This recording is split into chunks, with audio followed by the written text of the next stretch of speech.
Hello, everybody. This is Tammy, the president of Fun and Adventure at Singles Travel International and Single Life Today, where singles connect 365 days, 7 days a week. Tonight, we are hosting Mixology Halloween Horror with Isolation Cocktails. Well, we met Matt Lockus from Isolation Cocktails. Hey, Matt, welcome. Hey, thanks for having me. We met him in 2020, found him on Instagram, and he and Rosie were out of work actor and actress from Montreal or Toronto, Canada. And, everybody was pivoting. So what did these guys do? They created a company to teach us who are sitting at home how to make cocktails in our spare time during the pandemic. Well, tonight, I'm thrilled to have Matt back. We haven't seen him since St. Patrick's Day because everybody's been out and about and enjoying their neighborhoods because we could. And so we're back now for the holiday season. Tonight, we're going to learn 3 spooky cocktails. And Matt, I'm going to turn it over to you, the new and improved Matt, because now that he's out and about, look how good he looks, everybody. Show us some of that muscle. Show them the muscle. Show them the muscle. There they are. All right, here we go. One more try. One more. One more try. One more. There we go. There it is. There's the muscle. There it is. You too can look like that if you drink these cocktails. I don't know. We don't want to be making those kind of claims. Not yet, anyways. Folks, it's nice to see all your faces. Of course, my name is Matt Lacka. It's been a hot second. Last time, like I said, last time we saw each other was in March. And if you weren't here before, I think maybe not Renee's guests, maybe they weren't there in March, but I'm glad that they're here now. So for those of you who don't know me, Matt Lacka is the name, Isolation Cocktails is the game. We are going to be making some spooky themed cocktails tonight. The idea behind it is that I want these cocktails to be easy to execute in case you're having maybe a party this weekend, having somebody over, or if you just wanted to go to a party. Sometimes people say, oh, just bring anything you want. You end up picking up a case of beer or a bottle of wine. Well, for this, you might just need, instead of a bottle of wine or a couple of beers, just, one spirit, grab a bottle of rum, and you could probably do a bunch of fun stuff with it because a lot of the stuff we're using today is stuff that most people have in their homes. And that always is a focus of Isolation Cocktails. We don't want you going out and spending hundreds of dollars on ingredients. We want you to be able to use pretty much anything you could find in your home. Before we jump into the mixology, though, right now, down in the chat, we like to use the chat function a lot in these classes. I like to post the ingredients lists so that you can follow along in case you miss anything. What have you been up to this summer? If you've been traveling, throw it down and let me know in the chat what's been going on in your life. I'll tell you a little bit about myself and what we've been doing this summer. So Rosie and I, Rosie, my partner, of course, in the Isolation Cocktails world, but also in love and life, we're both actors, and we were out of work in the pandemic. Since coming back, though, we have hit the ground running. Rosie and I actually haven't lived together since April.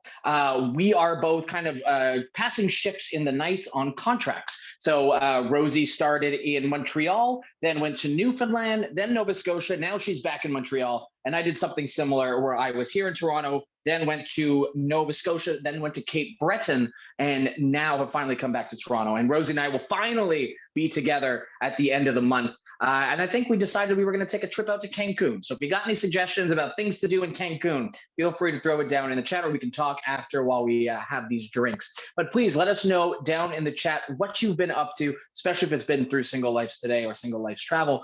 Please let us know your thoughts. I'm always interested to know.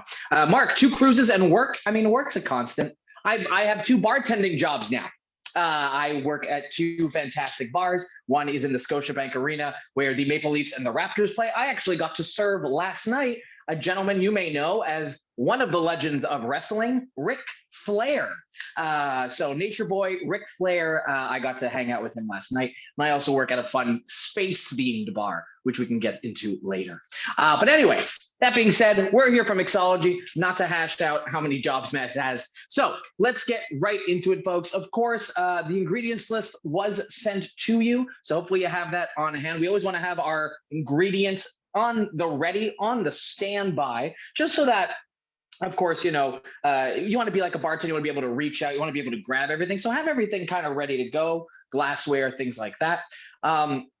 Of course, if you ever have any questions throughout the night, feel free to throw it down in the chat. I can see the chat right here to my right, or turn on those microphones and say hello. Say, hey, Matt, I got a question. Can we stop? There is no wrong or right way to do it, but I'm always watching. Also, I see traveling was happening and cruise to Alaska and a road trip there. A road trip, as in Gordon. I just ask. Did you take a road trip from? You traveled to Alaska and then road tripped back? Well, it was like a 7-day road trip part, which is more like a Greyhound bus. I wouldn't recommend it. No, fair. I've done a lot of bus traveling in my days for theater and for work and for acting. So I definitely feel you. Robbie, we got Mediterranean, Ecuador, India, and the Balkans. Now, I'm not going to say that Robbie wins, but Robbie might win. But we'll see. There's definitely some things. Alaska, I'd like to see Alaska. I've been to the Yukon. It's probably as close as I've gotten. Anyways, folks, I am going to throw our first cocktail down in the chat. This way, of course, I'm going to verbally go through these cocktails with you. But in case you're ever like, oh, I missed something, or what did he say? You can always refer to the chat in Zoom. Of course, if you don't know where the Zoom chat is, it's going to be at the bottom of your screen. If you're on a desktop, there's a little chat bubble. It says chat. Click on it. A white column will appear. And that's going to be your chat where you can say whatever you want. Feel free to use that any way you'd like. If you're on an iPad or an iPhone or something, it's somewhere else, maybe in the little burger thing, usually in the top right corner, but you'll figure it out. But folks, there it is right there in the chat, our first cocktail of the night and the ingredients you're going to need. But what is this cocktail? Folks, this cocktail is known as the Bat's Bite. So the Bat's Bite, let's talk about it. So does everyone remember roughly around, I don't know, like 2010, probably like 2008, 2012, there's this really, really popular movie series, book series first, but then a movie series. It was called Twilight. I wasn't a huge fan. I wasn't into the sparkly type of vampires. I like my vampires to be a little more menacing and a little less sparkly. That's just me. Maybe call me old-fashioned. But a fun thing that Bacardi likes to do every year is put out a list of spooky Halloween cocktails. And in 2010, one of those cocktails was inspired by the sparkly Edward Cullen vampire, and they named a cocktail after his bite, the Bat's Bite. They also had a couple other cocktails there. I think it was like the Bacardi Zombie, the Bacardi Scorpion, and there was something else like another like Bacardi Frankenstein. I think they also went to do with like, I think Twilight was really big, but also they were like classic movie monster. Anyways. So let's get into the Bat's Bite. Really simple cocktail here, folks. Of course, you're always going to want to start with your favorite piece of glassware. Glassware is one of those things, it's a feeling. Someone says, oh, do I have to put an old-fashioned in an old-fashioned glass or a rocks glass? No, it's all about the feel. I am going to be going with a Coupe glass tonight. That's going to be for me in the Bat's Bite. But you can put this in a Collins glass. You could put this in a highball. You could put this in a tiki mug. It really doesn't matter. You can go in a red plastic solo cup for all I care. But whatever you do, make sure that you enjoy it and feels good. Of course, with any good bartender, you're going to want to chill the glass. So that means either throw the glassware in the fridge or put an ice cube in it. I like to put just a little cold water in mine. So I'm going to do that right there. Just a touch of cold water. And we're going to set that aside. We don't need the glassware right now. So just make sure it's chilling. Get that nice and cold, because it's always nice to have a nice cold cocktail in a nice cold glass. Next up, you're going to want to grab your shakers. You are going to need some shakers tonight. If you don't have shakers, you can always use a Tupperware, a mason jar, a workout bottle, regular water bottle. As long as you put liquid and you can put ice in it, it's a shaker. I don't care. It's going to look great. So into our shakers, go ahead and fill it with a little bit of ice. So I'm going to grab ice from the fridge. It doesn't need to be a ton of ice. It's totally up to you. At the end of the day, I like to do 3 to 4 cubes. Just something so that when you shake it, that ice can break apart. That ice can really start to dilute a little bit of that cocktail. We do want to have a nice bit of dilution. And it's also going to help with the chilling factor as well. So good handful of ice. 3 to 4 ice cubes is what we're looking for. And when I say cubes, I guess I should reiterate like what a cube is to me. This is kind of what my cubes are looking like. They're, your classic dollar store tray cubes. So if you got something bigger or smaller, work it out. All right, let's get into it. Let's go ahead and grab our white rum. It is a rum night tonight. So what's everyone got for their white rum? I'm using Captain Morgan's. Oh, we got a Bacardi cocktail. We got a Bacardi fam up in here. All right. So we're going to be doing 2 fluid ounces. Now, how do we measure? If you don't have a jigger like such, you're like, Matt, how do I measure 2 ounces? There's a couple of ways. So you can use a jigger, which is a fun, fancy bar tool, which easily measures 2 ounces on the top side, on the large side, or you can do one of the following. If you have a shot glass at home, feel free to grab your shot glass. Most shot glasses are 2 ounces big, unless they are bought at like a convenience store or a souvenir shop, and they've got like a weird, like if it's a Canadian shot glass, it might have like a weird beaver on it or something. You know, those will be 1 ounce shot glasses, but most shot glasses are sold in a 2 ounce form. If not, you can do a quarter cup. If you have measuring cups at home, a quarter cup is 2 ounces, or 4 tablespoons if you don't have measuring cups, but got measuring spoons. So again, we got 1 shot glass, 2 ounces. We've got a jigger, which can measure 2 ounces, a quarter of a cup, which is 2 ounces, or 4 tablespoons, which is 2 ounces. One of those I hope you have. If not, let me know. All right, so we've got our 2 ounces of rum. Next up, we're gonna hit it up with a little bit of some French flavors. It's gonna be your Chambord. So Chambord is a blackberry and blackberry and black currant liqueur. Very, very, I wouldn't say very sweet, but it's definitely on the sweeter side of things. We're gonna do 1 ounce here. So you wanna do essentially 2 parts. When they say parts in mixology, that means usually ounces. So 2 parts of white rum, 1 part Chambord. Now, if you don't have Chambord for whatever reason, we're just looking for a nice blackberry and blackcurrant flavoring. So if you have blackberry jam in the fridge, you can give a nice little teaspoon of blackberry jam in there, and you're gonna get that blackberry flavor. It'll be a little less alcoholic, but you'd still get that flavor that we're looking for. All right, next up is gonna be our cranberry juice. I got myself a nice, fresh, little bit of Oasis cranberry juice. We're gonna be doing 2 ounces of our cran. I love cranberry juice. There's something about cranberry juice that like I will most likely finish this by the end of the night. There's something weirdly stupid about it. I don't like, it's really probably not super great that I chug a whole thing of juice before I go to bed. You know, in my later years, like it's probably going to bite me in the butt a couple of times, but until then, I mean, whatever.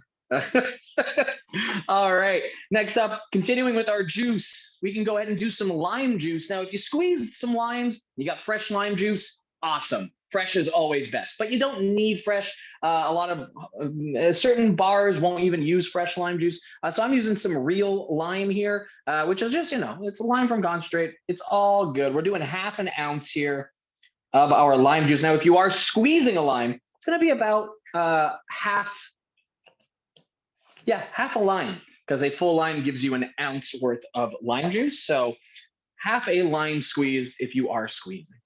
And that is going to be it, folks, for this cocktail. We've got our rum, we've got our Chambord, we've got both of our juices, and that is all we need here, folks. So go ahead and close up that cocktail shaker.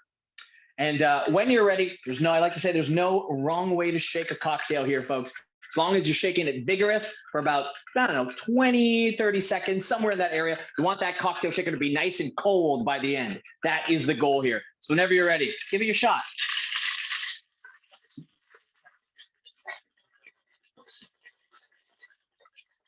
All right, there we go. So I've got a little bit, you can see it here on mine. I got a little bit of condensation going on my tin. I think if I can wipe it here. There we go. That's kind of what we're looking for. It's a good sign to be like, oh, my cocktail, it has been shaken enough. That if your hands are getting too cold, like if your fingertips are really cold after, that's a good kind of telltale sign that your cocktail is nice and shaken. I'm getting rid of the cold water that was sitting in my glass. I'm gonna grab my strainer here and I'm gonna strain this right into the cocktail. We call this straight up. When you have a cocktail straight or straight up, it just means that there's going to be no ice involved in the glassware. So if you were chilling your glass with some ice, you're gonna wanna make sure to remove that ice before you put the cocktail in the glass.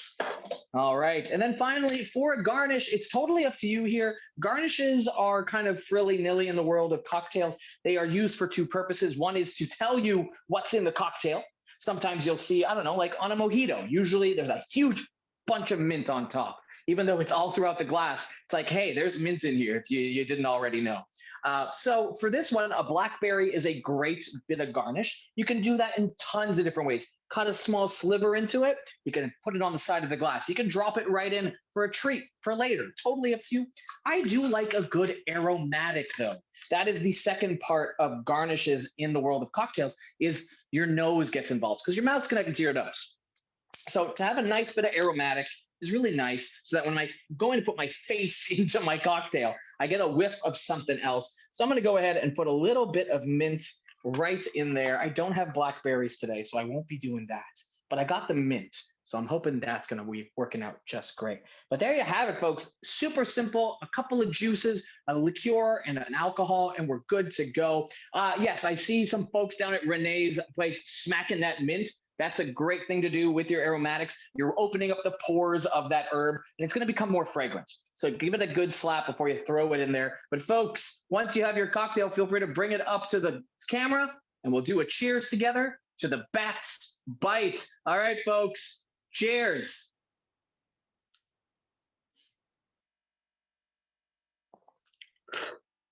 Ooh. Ooh, this is good. Yeah. Very, Yeah. very good. Good. That's really good. Very, Yeah. very. That is very Yeah. good. Yes. There's a ton of flavors going on right now, and as you sip it more, you're going to catch them as I talk about them. You got that nice sweetness of the rum. It's a sweeter cocktail for sure. This is something that I would say is the hype cocktail. It's the thing that gets the sugar in the veins, the thing that gets you going before you crash. And then you have another, and then you crash. Like it's one of these things. But the flavors you should be getting there is you should be tasting a little bit of that Chambord, that blackberry and black currant should be fairly strong in this cocktail. The other big, obviously, is our cranberry juice.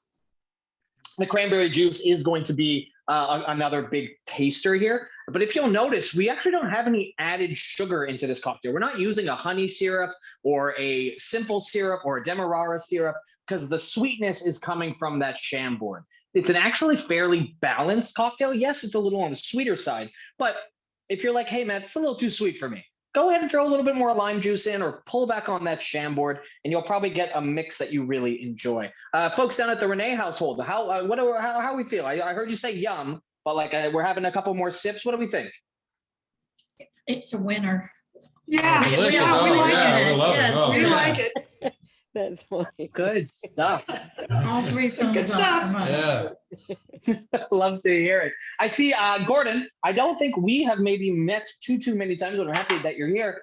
What are you drinking tonight? I saw you bring a glass up and it wasn't what we made, which is totally fine. I'm just curious to know what you're having tonight. Oh, This is that's fine. something I special. couldn't follow along. I didn't have that much elements in the house. No This worries. is my go-to favorite, Maker's Mark on a big rock. And Oh. that's generally my poison of Oh. choice. No, say no more. Maker's Mark, a good Canadian whiskey. I'm right there with you. Fantastic. Glad to see that you're having a drink with us, though. And of I believe course, it's a folks, Kentucky whiskey, but not quite Canadian. But is Maker's not Canadian? I think it's Kentucky.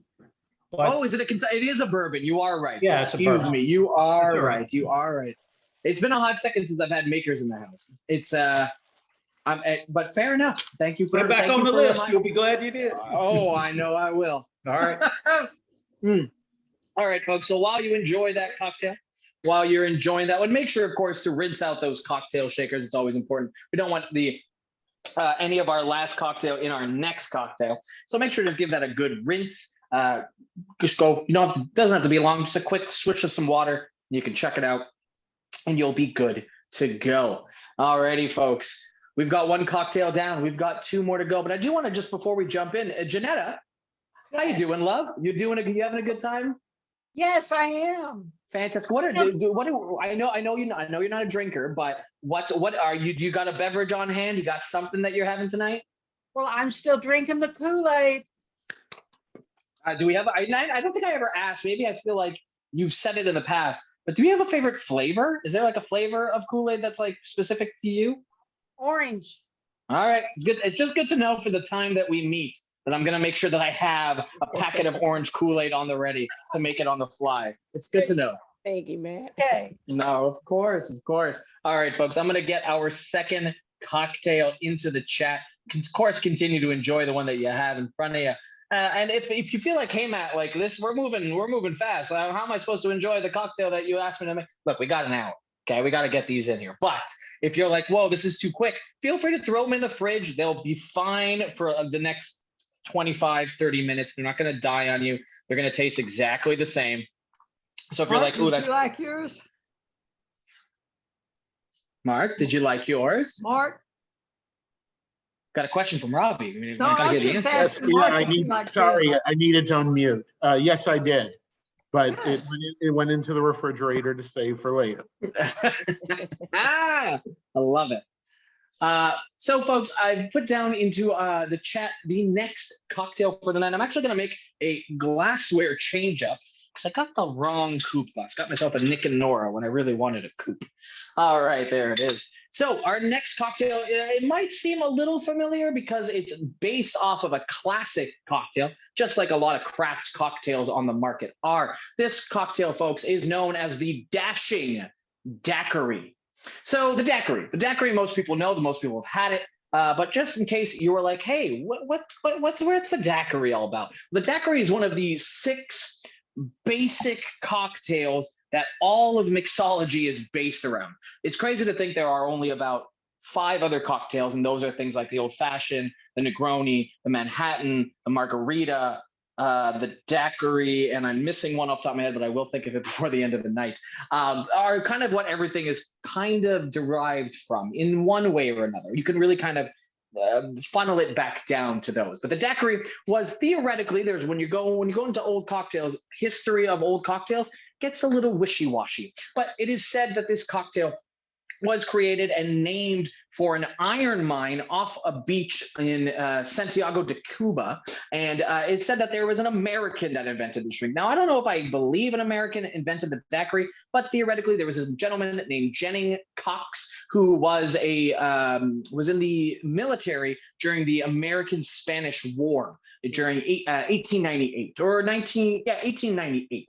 Anyways, they say that he was there and was influenced by the people and the culture, and at a meeting of military folks, he created this cocktail for them. I think it's probably more likely this cocktail was created by locals, and Jennings brought it to his buddies and said that, you know, oh, I came up with this cocktail or something along those lines. I just feel like the Daiquiri is such a tour de force in terms of flavor and the ingredients and what people were doing. It's also weird to think that Americans at the time, 1898 or around the 1900s, rum was really connected to sailors at the time. It was what they put in their rations to make sure that their water was clean. They would put some rum with their water to kill any bacteria. And if you were down and out, you would be drinking rum. It was kind of seen as a poor person's alcohol. It wasn't the whiskey. It wasn't the vodka. So rum wasn't vogue, but it did become vogue because of one Theodore Roosevelt. He happened to come in and be like, hey, we want to create a new policy to encourage trade with certain countries. And this was called the Good Neighbor policy that he enacted, which allowed things like Latin America, Cuba, the Caribbean to trade a lot easier with the US, therefore bringing in a ton more rum into the country. And suddenly it was cool to drink rum. So the Daiquiri has a bit of a storied history and a bit of like, ooh, we're not too sure. But this is the Dashing Daiquiri. So this is one of those ways of taking a simple cocktail and elevating it. So that's what we're going to do tonight. All right, folks. So for that, you are going to want to grab yourself any kind of glass. I think you want something with a nice large mouth to it because we are going to be doing an egg white cocktail. This is going to be a lot of fun for those who have never done egg whites or have always been interested. So a large mouth glass, I like to use a coupe glass. I'm going to fill it with water and we're going to set it aside. After you set that aside, you're going to want to grab your cocktail shaker, but please, please, please do not put ice in your cocktail shaker. We want a naked cocktail shaker. No ice involved because we are going to be using some egg white in this cocktail. So you never want to shake egg white with ice first. We need to get that egg white nice and fluffy, nice and airy, which means we need to shake it really hard without any ice because it weighs it down, doesn't allow it to aerate or emulsify. We call this the dry shake. So we're going to do a dry shake, then we're going to add ice. We're going to do a wet shake. So first things first, go ahead and get yourself one egg white. I like to get it straight from the egg, but if you got a carton, an egg white, usually out of a medium to large size egg, is somewhere between an ounce and a half. And if you get a touch, I got a touch of yolk in there. It's okay. It's all right. We're going to pour a ton of alcohol in there. It's going to kill any germs that exist. So don't worry too hard about it. I think I got a speck in there. It's going to taste wonderful. I can't wait for the extra yummy. All right. So once we get that egg white involved, oh, if any of you are enjoying Skip drink lots of rum, yes. Ooh, Hemingway's. This is also true. There is a daiquiri, which is Hemingway's daiquiri, which we can get into that sad story. But yes, Hemingway's daiquiri is a fantastic cocktail. Should definitely look into it. So we've got our egg white in here. So let's start pouring that beautiful bit of rum right on top. So I'm going to grab 2 ounces of our white rum here, and that's going to go right on top of my egg white in my cocktail shaker, which again has no ice in it. There we go. Next up, we're going to hit it with a couple of juices. I'm going to go with a bit of grapefruit juice. So 3/4 of an ounce of grapefruit juice. Nothing too crazy. If you, Matt, I'm not supposed to drink grapefruit juice. oh no, So, okay. like I was thinking of substituting orange juice. Does that make sense? That makes 100% sense. Absolutely. And I'm sorry that I will think of that moving forward. Thank you for letting me know. You could do grapefruit. You could do sorry, not grapefruit. You can't do grapefruit, but you could do cranberry if you wanted to continue down the cranberry train. You could go orange. You could go. I know we're doing pineapple a little bit in the next one. Yeah. Pineapple would be fine here too. The grapefruit becomes one of our flavor profiles. So at the end of the day, whatever you want fruit based in this cocktail, go ahead and choose your favorite. So if it's orange, hit up the orange. All right. Next up after that, we're going to be doing a little bit of lime juice. 3/4 of lime. So same amount of juice you just did. We're doing lime now. This is going to help balance our cocktail. We're not really going to taste very limey. It's going to end up just kind of balancing the sweetness, because the next thing after that is a little bit of simple syrup. Now, my simple syrup might look a little different than yours. I made myself a demerara syrup. So I took raw brown sugar, and heated that up with some hot water to get a nice dark kind of sweet. I wouldn't say it's sweeter sugar, but it has flavors like caramel and molasses. Those are the kind of things that you get from unrefined sugar. But to make a simple syrup, all you got to do 1-to-1, which means 1 cup of sugar to 1 cup of boiling water. All you're going to do is stir that up until all that sugar dissolves, and you're left with a beautiful syrup that, is nice and sweet. Nothing to it. And we're going to do. What's your shelf life on that? Shelf life, if it is nice and capped and it's not breathing, you're going to put that in the fridge. It can last anywhere between 14 and 20 days before you notice anything. I think I make mine regularly and I keep it in the fridge all the time. It can really last 30 days if you don't, anywhere between two weeks and 4 weeks is the shelf life. But if you're making them often, 2 weeks is enough. Okay. All right, so 1/2 ounce on this. And of course, simple syrup can be used for your morning coffee, your morning tea, your cocktail. It can be used for tons of stuff. So I go through it a lot. All right, and we've got our simple syrup in there, folks, and that is all we need. You can go ahead and close up that cocktail shaker with your rum, your grapefruit juice, lime, simple syrup, and egg white. Now make sure to close it tight. Egg whites emulsify, they expand, they get kind of airy. So if you do not hold on tight, the top will pop up. You will make a bit of a mess. So make sure to shake it hard, shake it quick, and make sure it's nice and tight. And I'm going to go ahead and shake this.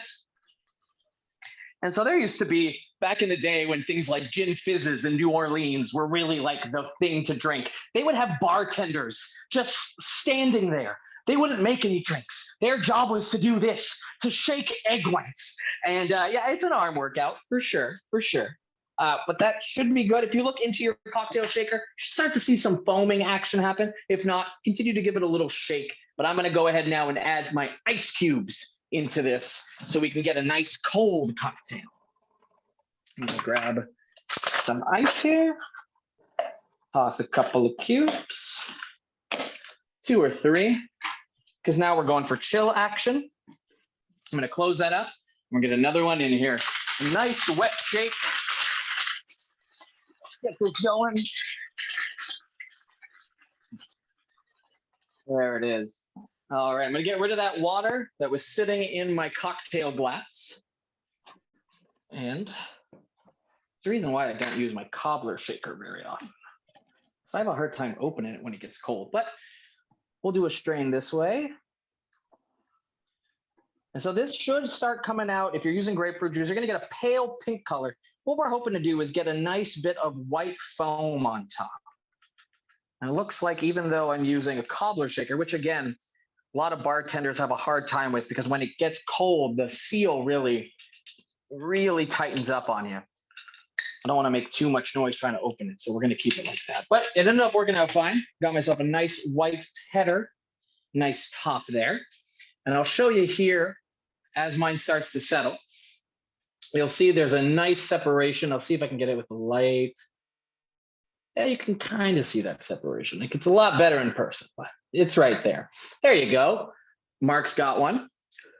Now, if you didn't, that just means that that dry shake just needs to be a bit more vigorous for a little bit more time. Yeah, there you go. It also depends on your shape of glass. The different shape of glass is going to make your foam either really, really high, really, really spread out. You know, there's a couple of choices.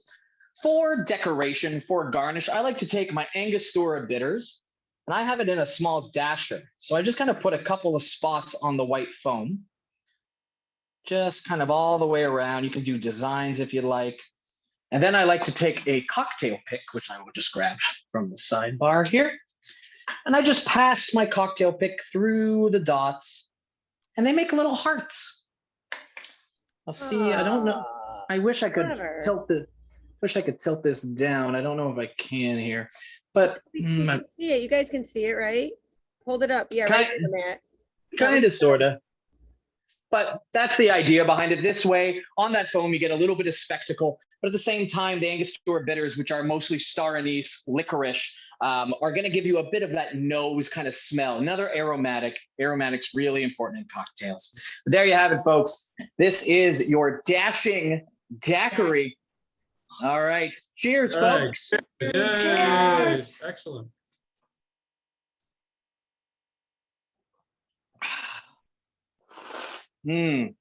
This is a simple taste. There isn't a ton in terms of, like, we're not looking for deep flavors.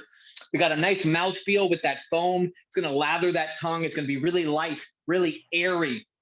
If you put a couple of bitters on top, that nose should be getting a bit of that cinnamon, a bit of that spicy kind of star anise kind of flavorings, almost like fall flavors right on the top of the nose.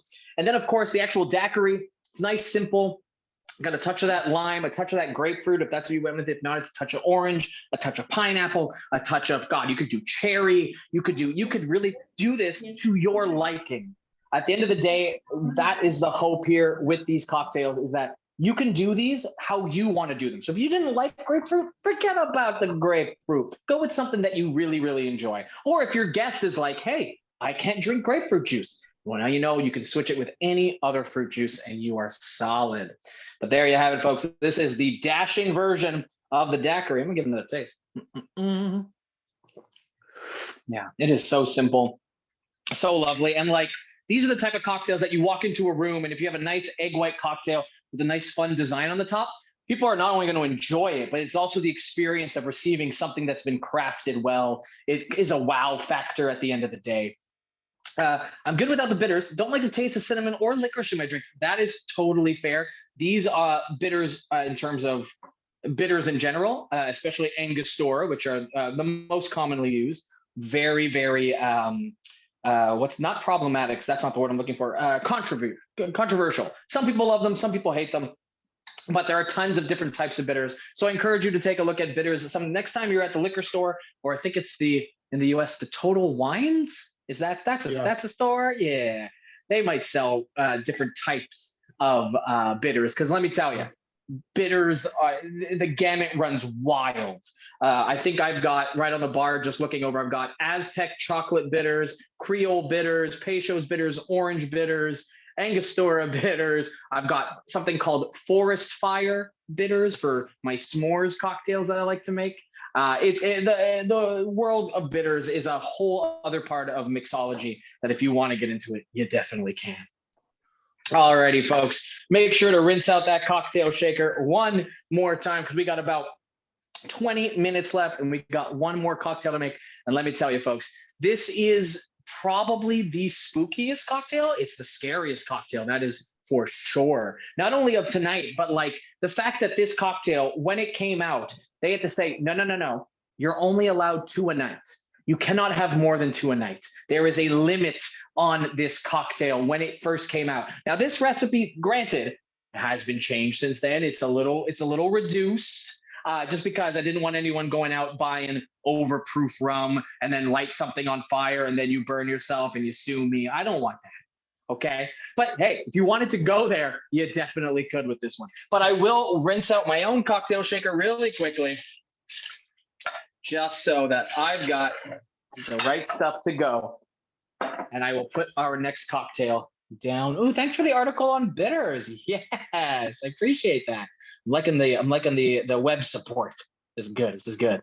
Let me just go ahead and grab our last cocktail of the night, which is funny enough, a tiki cocktail, spooky tiki cocktail, but it is really an American cocktail because it comes from the father of all tiki culture, Don the Beachcomber, straight out of Hollywood, USA. Now, unfortunately, the Beachcomber, from my knowledge, has closed down in the last decade, probably like 5 to 7 years, which is really sad because I've got this big list of bars I want to hit, and the Beachcomber was up there.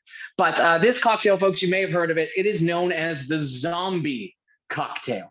Now, like I said, the zombie cocktail is famous for the fact that it used to be called zombie punch when it was first served at Don the Beachcomber's restaurant. Of course, Don Beachcomber, if you don't know, you can find out a lot about him. But this guy basically came up with what tiki culture is. Really, tiki culture was all about escapism. It was right after the Second World War. Don was like, people want to drink. People want to forget about that. They want to have a good time. Let me take them on a Caribbean or Jamaican or just somewhere down south. Let me take them on a vacation. Let me put them in a bar where everything is palm trees and everything is really relaxed and everything is very boozy. The man liked to drink. He liked to serve a mean drink. Most of his drinks sat anywhere between 3 to 6 ounces of alcohol per drink. The zombie was one of them. Now, as you can see, I've listed 2 different types of rum in this cocktail. That's going to be a dark rum and a white rum. Now, in the original, there's a dark rum, a white rum, a gold rum, and then is laced on top with overproof 151 rum. This cocktail was no joke. And so they had to, at some point, say, look, you can only have 2. People are getting too schmammered. They can't walk out the door. I can't ensure they're going to get home safe. This cocktail recipe is actually written by one of the waiters who worked with Don Beachcomber. This was his own home recipe. So I really like that because it kind of is similar to what we're doing. He's had something at a restaurant, said, I really like that, but I don't want to go through all the mess of buying all of these alcohols. How can I whittle it down? Which is something that we bartenders do a lot, because we know how expensive alcohol is, and I want to make my stuff last as long as it can. But to be fair, if you're looking for a good time, you can look up the original recipe. There's about 12 more ingredients. But with what we got here, you're going to need your 2 rums, which is great. If you don't have 2 rums and you only got the 1 rum, you're just going to want to add the 2 rums together in quantity, which is 2.5 ounces, but we'll get there when we start pouring. The other thing you're going to want to note that you might have, you might not have, is Falernum or Jeet or Jot is the proper way of saying it. It is an almond syrup. Now, if you don't have an almond syrup at home, 2 options that you could have on hand. One is a touch of Amaretto. You're looking for a nut flavor. So a little bit of Amaretto's got a nice bit of almond flavor to it. Or if you happen to have unsweetened almond milk in the fridge, that can also work in a quick fix. But all this really is almonds drenched in simple syrup. It's a syrup at the end of the day. And it just gets a little bit of that nuttiness because a lot of tiki cocktails really enjoy their nuttiness. It's a great way of complementing rum being a sugar cane alcohol. So we're talking sugar cane, molasses, caramel, which you're going to find more caramel and molasses in your dark rums and more sugar cane, straight sugar, kind of white sugar flavor in your white alcohols. I hope you're learning a lot about rum tonight because, man, let me tell you, we could not drink and I could talk about this all day, but we're here to drink. So let's do it. So folks, get your favorite tiki cocktail mug. Look, this is my tiki cocktail mug tonight. I've got a set of 4 of them. They all stack like a little totem. But you know, I'm not going to make 4. But if you have a tiki glass, feel free to grab it. It's always good to have something fun behind the bar. If not, grab a nice large glass. This is a very voluminous cocktail.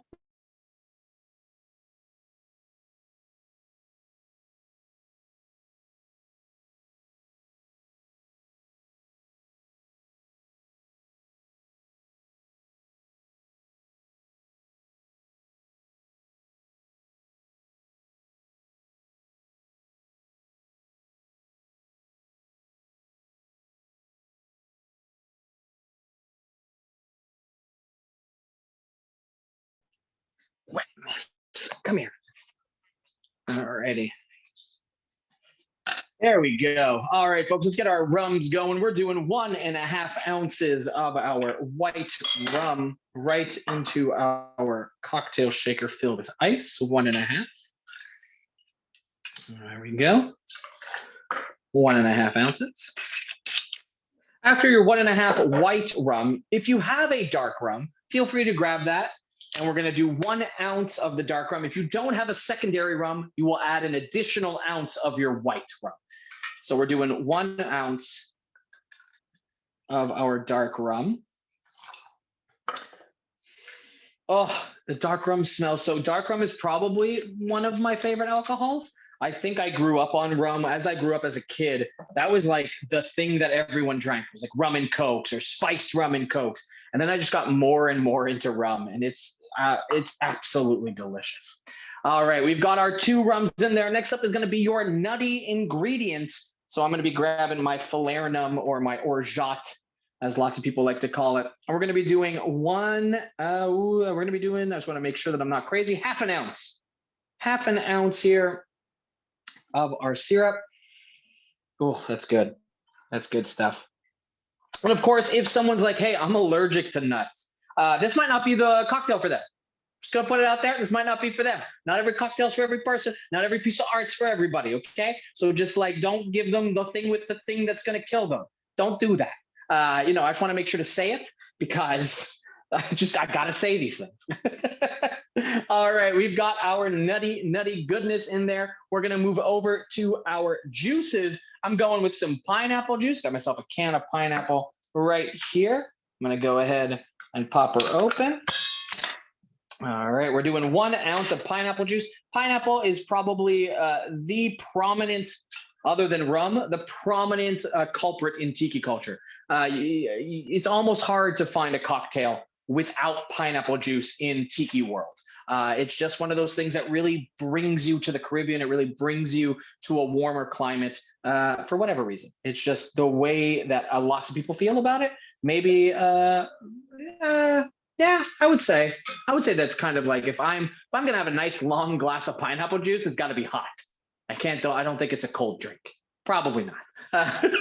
All right. After that, we're doing our lime juice. We're doing 3/4 of an ounce of lime, which of course is going to be just over half a lime squeezed, if you are squeezing your fresh limes. We're moving back to the grapefruit. Of course, if you can't do grapefruit, orange here is great. Cranberry is also good here. We're just looking for something to sweeten the deal, get a little bit more natural sugar in there with a fruit juice. But also, I mean, grapefruit is a contraster. It's going to be helping fight against, because of course, grapefruit's a little more tart than some juices. So it's going to be giving you a little bit of a balance there. But at the end of the day, you go with like an orange or another citrus, you're more than welcome to do that. And then, of course, if that wasn't enough on the sweetness, we got to grab Rose's classic Grenadine. So Grenadine, if you don't know what Grenadine is, back in the day, not what this bottle is, but Grenadine is a pomegranate flavored syrup. Now, Rose's, the company, has mass produced it into mostly red simple syrup at the end of the day. It has a touch of pomegranate taste, but really it's just red sugar water. But the red in this will give us a bit of color to our cocktail. Sweetening, but it's definitely used for coloring. It's going to help our cocktail more shade of pink rather than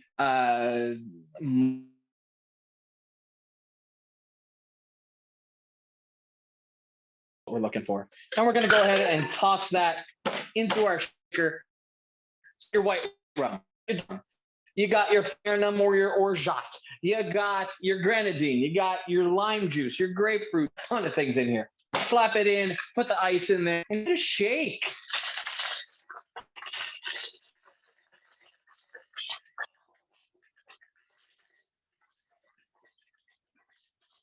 All right. Arms are tired. Go. Ooh, looking frothy. That pineapple juice is a natural. All right. Recording is progress. Go ahead and fill up that cocktail glass with a bit of ice here.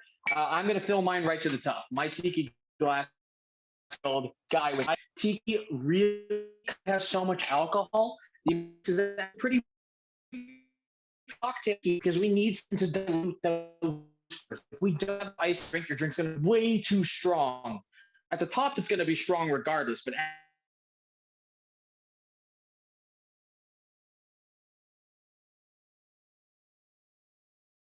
and I'm going to go ahead. I'm not even going to strain this. This is called a dirty pour when you don't strain and you just pour everything into the glass. So you can feel free to pour that ice that was just in here into your glass. As I just said, ice is important in this cocktail. And I'm going to fill that right to the top, just like that. And then for a garnish, because we have it on hand and because it's a nice and bright color, I'm going to go ahead and grab a nice large bouquet of mint. And I'm talking like I'm using a nice large bouquet. I'm going to slap that down and we're going to get nice and tropical with it. I give a nice topper. You don't have to go as hard as me, to be fair. I just think one of those things with mint is that when you don't have enough mint, it looks like sad mint. It kind of just like welts over, but having a nice strong bushel of mint really makes it pop, really makes it look good. You'll get that scent on the nose. But there you go, folks. There is my tiki cocktail. I'll bring her right up to the screen. There she is, that tiki flavor. Folks, cheers to the zombie. Yeah, cheers to the zombie. Yeah, that's Very good. Yeah. Yeah. Ooh. Excellent. Another good one. So this cocktail, out of the entire night, has the most alcohol in it, but you would never know, which is why it's dangerous. This is like, it's one of those things where tiki cocktails are really, really good at getting you hammered, but they get you hammered without knowing you're getting hammered. And that's the dangerous thing about them. Dangerous in like the funnest way. In the most be an adult and be responsible kind of way, the most kind of fun. But yeah, so the zombie, folks, you should be getting a big hit of that sweetness from that grenadine, from the juices that are in there. The rum should be mostly masked because the rum is going to mix in really well with those natural sugars that we put in there. But folks, that's it. We've come almost to the end of our hour. Give yourselves a round of applause. You killed 3 cocktails in an hour, all spooky they may be. We've got, of course, our fantastic zombie. We have the dashing Daiquiri in case you're trying to make an impression. And of course, we got that teen heartthrob Bat's Bite. And there you have it, folks. 3 fantastic cocktails that I hope you not only enjoy tonight, but you bring to other people, whether it be this Halloween. I mean, these are, I would say, these are party cocktails. I don't know if I would bring this into a sit down near the fireplace style of evening, but I would bring this into a place where I want to get how the kids say turnt, I think is what they've been saying. So if you're looking to have a really good time, I think these are some great cocktails to start your night off. But thank you so much to Tammy for having us back here with Single Life Today and Singles Travel. I super appreciate it. We can't wait to see you next month and then again in December. But folks, have a great rest of your night, and we'll talk soon. Matt, this was So great. much, Thanks a lot. Matt. Thank you, Matt. And guys, I'm going to stop the recording and we can hang out and party a little bit for all of you that Yeah. are watching us on YouTube. Be sure to join so you can get invited to our next party.